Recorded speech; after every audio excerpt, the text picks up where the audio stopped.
Quel porte-bébé choisir si vous êtes enceinte et que vous voulez pratiquer le portage avec votre enfant? Ce que je vous recommande grandement.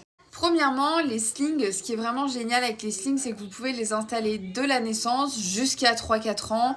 Donc en fait, ça fait une énorme économie parce que vous n'avez pas besoin d'acheter 2 porte-bébés ou écharpe porte-bébé. Donc là, c'est tout d'un coup vraiment, c'est top. Personnellement, j'en ai 2. J'ai un ruche de chez Léora et l'autre le Bud Blossom et je me sers des 2.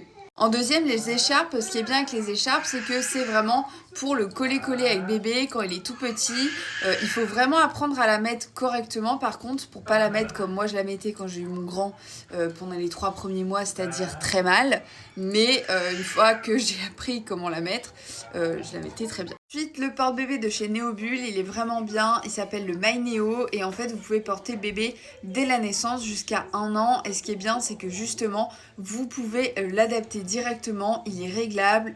Papa peut porter bébé. Enfin voilà, c'est vraiment hyper cool et pour le coup, très pratique. Enfin, je dirais presque plus pratique qu'une écharpe de portage qu'on doit tout enrouler avant de le mettre. Quel porte-bébé vous avez choisi pour l'arrivée de votre enfant? N'hésitez pas à les mettre en commentaire pour qu'on débatte ensemble de ce qui est physio, ce qui n'est pas physio.